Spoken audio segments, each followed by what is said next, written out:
ECSI fans, you want to revolutionize your sports investing habits? Allow me to tell you about WagerWire. WagerWire is an app that helps you become a superior bettor by allowing you to sync all your sports books and track all your bets in one place. See your current action, your betting history, and stats. You could also sign up for sports books and collect bonus offers. Follow them at WagerWire on X, as it's the best account on the platform. Head to App Store or Play Store now and search WagerWire and download the app.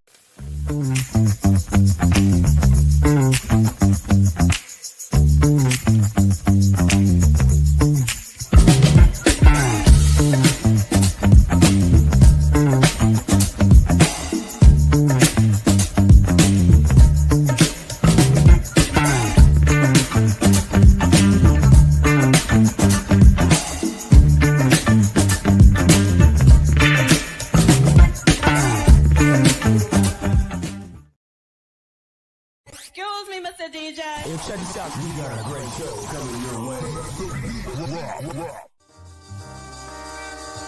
From the ECSI Sports Studios, the #1 sports information program in America, the Breakfast Bankroll, with your host, the sports broker, Jeff Dawson.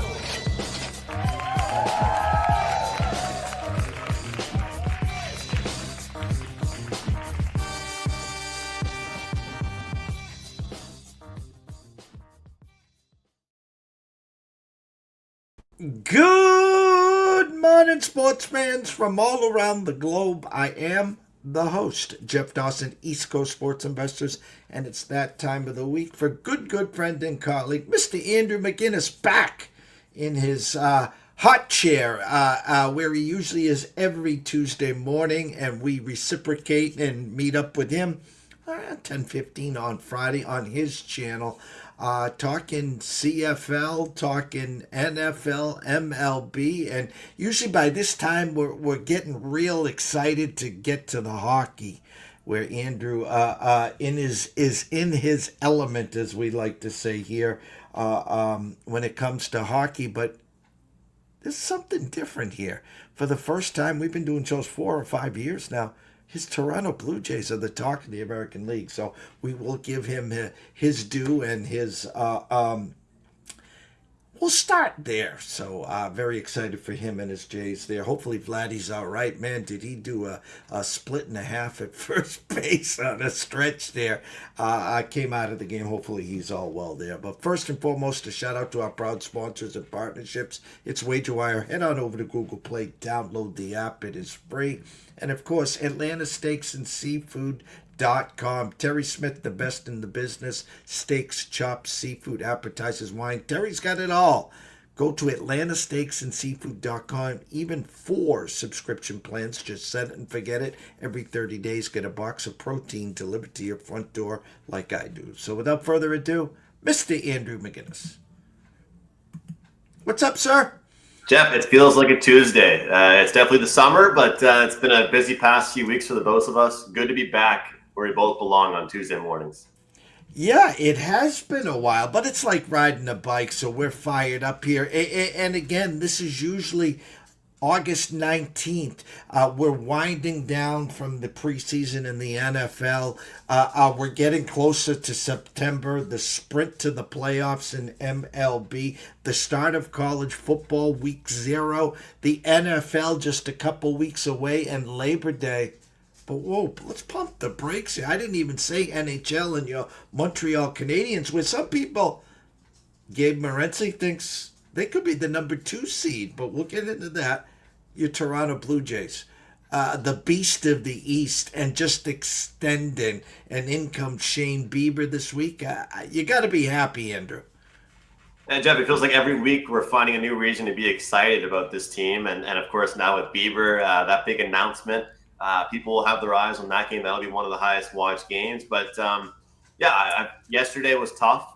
Wasn't happy watching the ending of that one. But this team just continues to find a way. And I say this across all sports, and it sounds funny to say it in baseball, but what I've been appreciating the most about this Blue Jays team lately is the ability to win both low-scoring and high-scoring games. They've been able to utilize their pitching when they need to. They've been able to put up runs on the board when they have to. And you know, Obviously, you mentioned the Vladdy injury. We hope he's okay. But as much as the big guys have been clutch, Jeff, it's been a lot of the guys in the 7-hole and 8-hole that have been also doing really well, bringing runners home and clutching up as well for them too. I'm looking forward to today's game. I think it's a good one for them, and I think it's an important game to bounce back in. It's been a while, but I go back to the Joe Carter days, the Dave Stewarts, the Steve days, with the glory days of the Toronto Blue Jays. Playoff baseball. Let's just spin the wheel of doom and gloom here, of course, because you get to October 1st, and of course now it's playoff baseball. You're in the dance, and again, we're playing along with this game. What will be the talk of the town? Will it be the Jays in the playoffs, or will it be, hey, the Toronto Maple Leafs are getting ready to start a regular season there? Well, I think this is the nice thing. I always tell you this. There's one team that pretty much all of Canada gets behind. So it's always nice that we're all cheering for almost the same team here. But I think September is the biggest key. They have to maintain this level of excitement, this level of success, and keep putting wins on the board, keep putting runs up on the board. Once the calendar flips to September, the Leafs are always going to draw traction, but I think all those Leaf fans are probably also Blue Jays fans as well. Every single Jay fan, whether they're my age, older or younger, can kind of remember different games or different things that managers have done in the past. I think the last one was getting Gossman out of the game too early. I think that was last year, Jeff, potentially. So there's always things that you can remember that you wish that they did better. And I think this time around, we're seeing everything all come together. So I think the talk of the town is going to be the Blue Jays and about where they come in to the playoffs. I think it's super exciting. It's nice, Jeff, because they're not even just talking about them right now in their league. They're talking about them in the entire league, not just in the AL. They're talking about it just overall, comparing them to everybody. So it's kind of cool when it's used to be, okay, how do they stack up against the Yanks or the Red Sox or the Rays, and now it's not just those teams. It's talking about the whole entire league, which has been super exciting. Well, I'll pivot here. I'll stay there, meaning we just had a little Leafs talk. Let's take a couple minutes on your Montreal Canadiens, a team that, as we talked about weeks ago, a lot of first period overs, a lot of team total overs. Don't tell anyone. Shh. I think we're going to end up, I think Vegas will give us our due in October, early November. Then they're going to put a squadouche on that. You watch, Andrew. But what's going on in Habville? Well, there's still talk that potentially they could be after that second line center or second line winger by September. So I've watched a couple of videos and a few interviews with some agents and scouts. And what it seems to be, Jeff, a lot of the trades happen either around the draft, before, during, or after. And then let the players enjoy their summers. The managers enjoy their summers. You guys all go. We're going to have development camp. And then the second that August, late August, early September hits, teams start to realize, okay, what do we need? What do we not have just quite yet that we haven't traded for just yet? And then some teams are going to say, maybe my team isn't as good as I thought it was going to be. I'm willing to sell off some pieces. So they potentially still might have one more trade in them. Don't hold me on it, but you can quote me on it if I'm right. I think they might be still shopping a little bit. But the big thing is they've always said is they're not going to rush and overpay to get a player that they can wait to get in December, January, or even in the offseason next year. The good news is, which everybody's seeing all over social media right now, a lot of these guys have been on the ice. And it's a big year for Patrick Laine. He was dealing with the mental health stuff, and then he, of course, had multiple injuries. And, of course, you remember how devastated I was last year, injured in the preseason. But a lot of really great and positive quotes coming out from him, pretty much saying, like, the past 2 years, I haven't had a training camp. I haven't really had a full summer of training, and people questioned his work ethic and everything. Well, he's been on the ice in Montreal practicing with all the younger guys, and it's really good to see. So that's huge. It's a contract year for him. And the difference between this year and last year is last year the team didn't have Bolduc and Demidov. So before, it was the top three guys, Caulfield, Suzuki, and Slavkovsky, and then Laine was the clear fourth best player. And now it's not as clear anymore. So he's going to really have to step up. It's also a contract year. I think I said that. But 15 of his 20 goals he scored last year, Jeff, were on the power play. It's good for the Canadians, but they're not paying him as much as they pay him for only power play goals. So super excited for them to get going here. My biggest thing, and I'll probably talk about this again and again with you and with my weekly Habs updates, I want in the preseason, or at least the first week or two of the NHL regular season, for them to realize what the lines are and stick with it. I'm not a fan personally of coaches changing lines too much. If Patrick Laine is going to be that second line guy, great. Third line guy, great. If Bolduc is going to be on the second line, that's great. If they want him in more of a checking role, third line is great. I want to see them really solidify each player's position so they're not playing with different guys each night. Transition to the CFL here. Something I look at here this late in the season, 10 games in, the Ticats 6-4, leading the East with the Alouettes at 5-5. Ottawa at 3-7. Good call there, Coach. And the Argos, the shocker, at 2-8. And out west, Saskatchewan 8-1. Calgary 6-3, a big game which we're going to get to. I talked about Winnipeg. Here come the Bombers, 5-4. Come talk to us in a month. Let's see what that record is in a month. Yeah. BC at 5-5, and of course our Elks, or my Elks, at 3-6. I'm just going to start with this, Andrew. Hamilton Ticats plus 17 in the differential. The rest of the division minus 14, minus 34, minus 43. Out west, Saskatchewan plus 79. Calgary plus 49, BC plus 1, Winnipeg minus 5, Edmonton minus 50. Obviously, that's why Winnipeg is where they are, because we thought their defense would be a lot better. Bigger shocker to you, Saskatchewan or Hamilton right now? I'd say bigger shock to me is Saskatchewan. Even though I had the future on them, I didn't think they would maintain this level of success. And as much as I hate to say it, because just as much as a lot of people that do shows do, I like rooting for local people, local players, and the kicker for Saskatchewan, who for years was like the most consistent kicker in the league.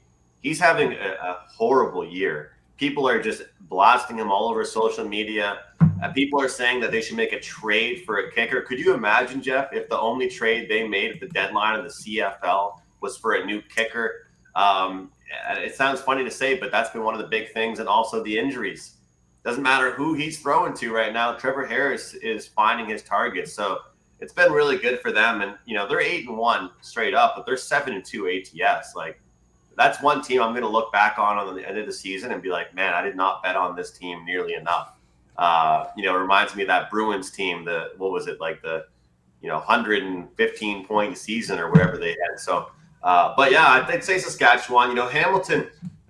One thing I'll say I'm surprised with Hamilton the most is the 5-5 over under on the season. We leaned towards the under last week, but I'm shocked. It's almost like Jeff. They were like, yeah, this team's got some points they're capable of. So every time they play, the bookmakers are just jacking their number up and saying, I challenge you guys to get over 54.5, 55.5 to get up there. So the books aren't really letting them cash over tickets this year. No, not at all. And it looks like when you break down a weekend schedule, whether it's 3, 4 games or 5 or whatever it is, actually 4, that one, the highest scoring one, after the first 2 games go over, here's a 54 and a hook. Here comes the slot machine game. Final score, 21-17. Thanks for playing. Yeah, you're right. You're absolutely right about that. I'm looking at this week's board. Thursday night, Winnipeg travels to Montreal. I'm on DraftKings right now. Winnipeg minus 4.5. A 48.5 minus 110 both ways. Money line, Winnipeg minus 218. You can get the Alouettes at plus 180. Any early thoughts on this?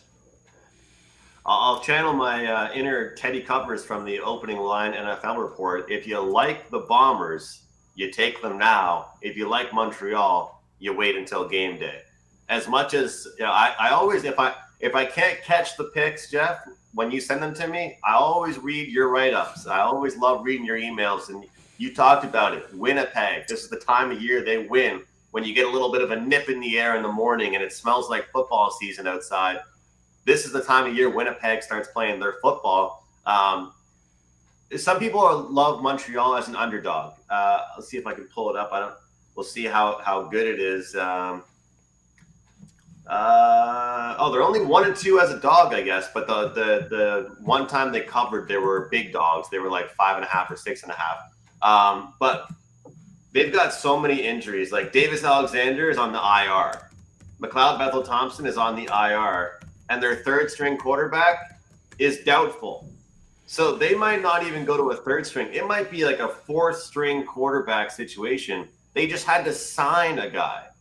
So I know you follow the league, Jeff, but like this number is 4.5 and 3 quarterbacks are injured. Phil Pott is out at receiver. The number 1 running back is out. Austin Mack, one of the best slot backs, is out.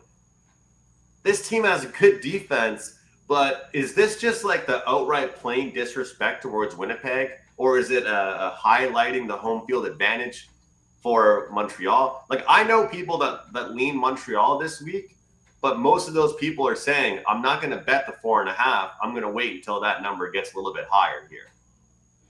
No, I agree. Shout out to Mr. Billy Hewlin. Roll Tide Roll, as we're getting ready for some Alabama football, some SEC chat, Billy, before you know it.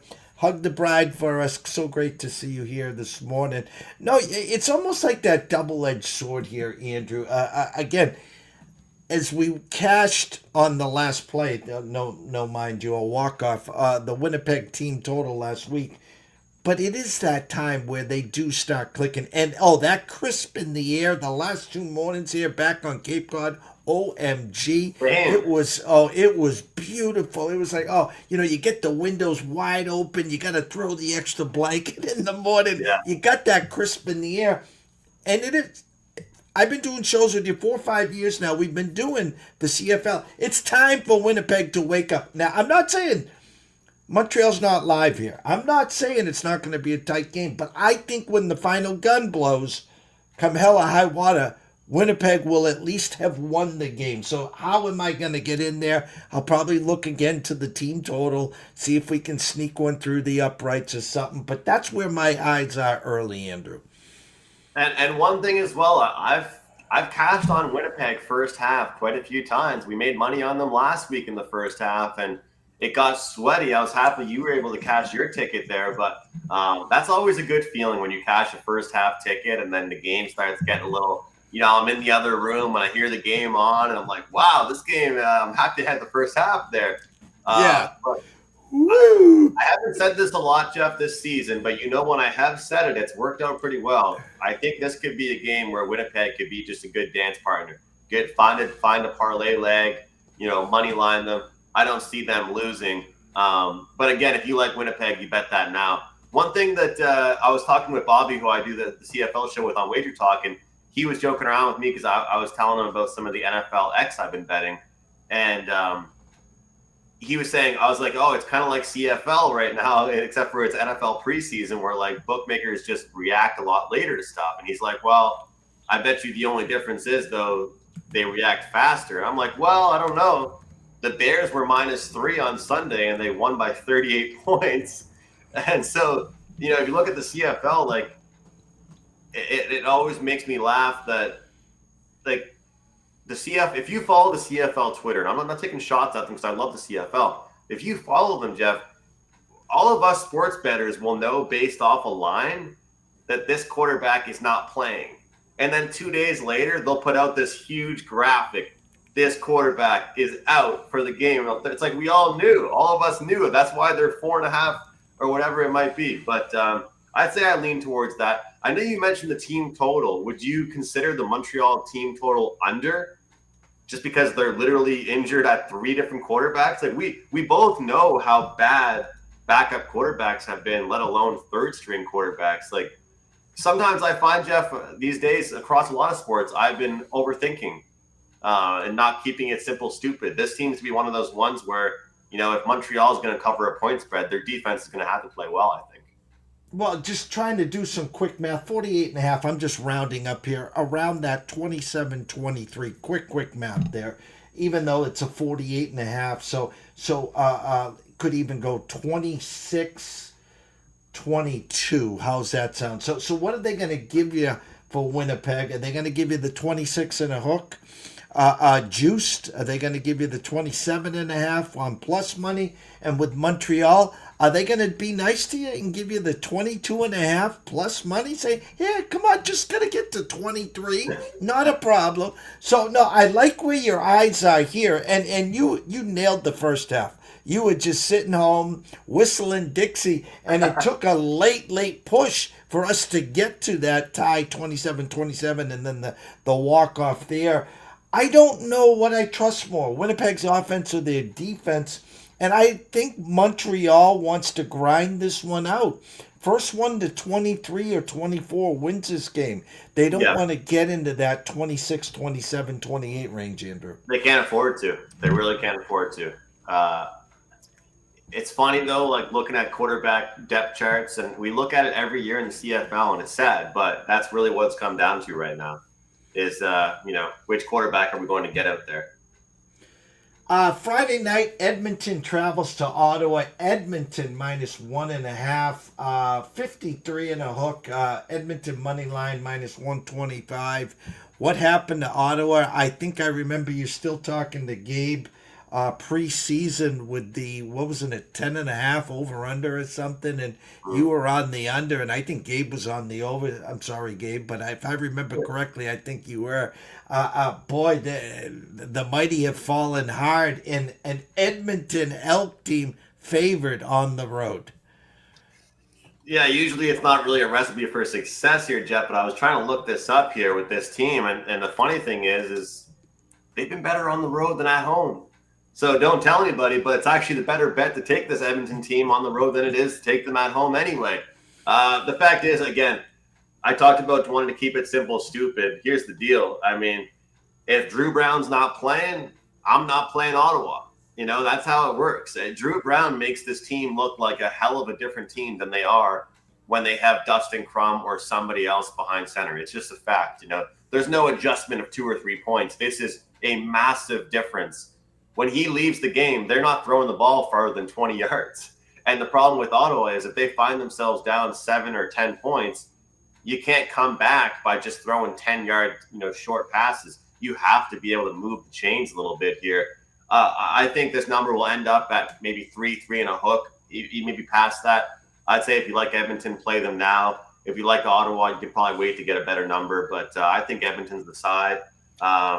Look, we're not always in a hurry to bet them as favorites, but hey, they were close to pick last week against Toronto. They get the job done.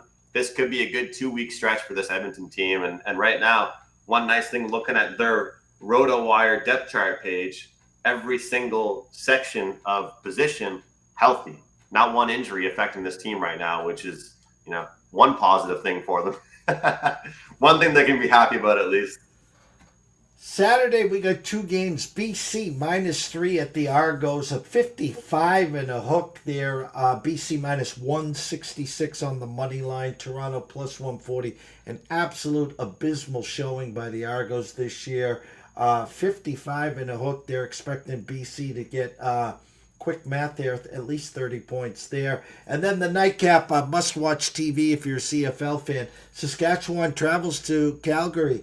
A pick'em. 50 and a hook, minus 110 both sides. Looking at the opponent's records here, Andrew, you got Saskatchewan 8-1, Calgary 6-3. Obviously, a must-win for Calgary.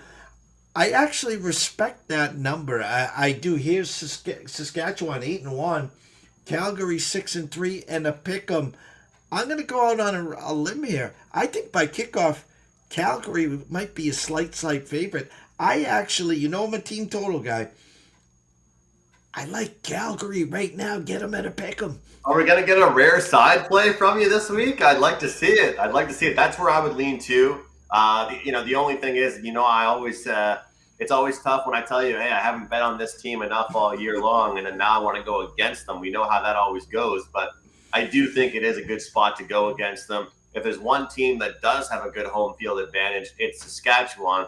They have to go on the road this week here. And again, we're talking about teams that are injured. We have to talk about teams that aren't injured. The Calgary Stampeders right now, a full slate of good health. They're in good health right now. Their offensive line is very healthy. If they can protect their quarterback, this is a really dangerous team. I mean, if Vernon Adams Jr. is healthy and Dedrick Mills is healthy, their running back, that's the biggest difference, because this was one of the strongest and most consistent running teams in the league. You might not think of it because of how strong Vernon Adams Jr. is as a quarterback, but in the CFL, when you have a running back that's keeping the defense guessing, it makes a world of a difference. So I do lean towards Calgary in that one. Jeff, honestly, that BC one, you could toss them in the parlay with Winnipeg if you wanted to. But look, they're going to be a streak that's going to just continue to roll here. I know we have to bring it up, but I know we have to wrap up soon, but I'm going to just look at this. This was a struggling patch that BC went through here. Lost to the Bombers back-to-back weeks, lost to the Rough Riders after that. 1-point win against the Alouettes, lost to the Riders, lost to the Ticats. It was rough for them, right? Now here comes a little bit of a stretch. Watch out for this. 41 against the Ticats, 36 against the Owls. This week they played the Argos. The next week they play the Red Blacks. And guess what? The week after that, they play the Red Blacks too. So, again, I always say it's a 9-man league. In the NHL, I love forecasting teams' schedules. This is one of those teams. And again, I'm disgraced with myself that I didn't end up betting it. I didn't last week. But hey, I bet it the week before that. I think you bet the team total this week. You find a way to bet them next week. I see a 4-0 run for the BC Lions coming here. I like where your eyes are, and I love how you extended it next couple of weeks. BC right now 5-5. We could talk a month from now, and they all of a sudden could be 9-5 and close to the top here in the West. There. Before I let you go, anything in the MLB today for all the people watching and listening, or is there a NFLX side total prop or something that you might have in your pocket? I'll tell you what, you don't want to sound biased, but I don't always give them out, but I am going to take the Jays over 4.5 plus 100 today. What were the numbers here that I found? Last 2 weeks, Jays number 2 WRC plus in the entire league. You know who they're number 2 against? Well, the Milwaukee Brewers are number 1. Hard to really argue that with how the Brew Crew have been playing. So not only are they hitting the ball very well, but what I love looking at with pitchers, and you know how long the baseball season is. We can't use 162 games as our scale. Last 5 starts, the guy they're going up against here, Mitch Keller, expected ERA 5.07, xFIP 4.79. The hard hit's not really been good for him either. I think the Jays can get after him. They're not playing against the young phenom here today, and I think they'll get the job done. So I'll take over 4.5 for them. NFLX. We're going to go with, I don't even know if a line is out for this or not yet, but the full game line is out. We're going to go first half with the Kansas City Chiefs. A lot of quotes from Big Red talking about, hey, we're going to take this one serious. We're going to see some starters get some reps early on here. We want to see the discipline be a lot better this week. KC hasn't cared a hell of a lot too much so far about the preseason. This is usually the week that Andy Reid uses the preseason as a dress rehearsal. I think those guys take it serious. I'll be on the Chiefs first half this week in the final preseason game. Everyone knows on X where to follow you, of course, at McInnis Picks, at Wager Talk. They can go to wt.buzz/AM. Tell them what you got behind the paywalls at Wager Talk, sir. Jeff, just can't wait to be back talking hockey with you. That's my favorite bread and butter, but let's make some money, of course, this week in the CFL. 5% CFL play coming out this week. So you guys heard all the CFL plays that I like here for the most part. We're going to have my favorite one come out this afternoon at Wager Talk. You guys can grab that one. We got a deal right now, though. By September, get the rest of August free. We're talking right now, August 19th. Go to my profile page. Jeff just mentioned it, wt.buzz/am. You're going to get September, all kinds of sports. We're going to have a handful of college football this year. We're in action with NFL. We got CFL, MLB. You buy September, you get August for free. It's a pretty good deal. But if you want the short term, $5 Tuesday, my favorite play in baseball today, just $5. Make sure you go follow Andrew at McInnis Picks, and of course head on over to Wager Talk and check him out at wt.buzz/AM. Tomorrow morning, 11 a.m. Brady Cannon back for the last week of the FedEx Cup and the PGA. Will Scotty Scheffler reign supreme again? And Thursday, 11 a.m., Matthew George back, talk some WNBA, NBA, and what is going on in the Mecca. From myself, Jeff Dawson at EC Sports Investor, one and only Mr. Andrew McInnis at McInnis Picks. Shout out to Billy Hewlin. Hug that bride for us. Stay hydrated, Billy, and we'll see you soon.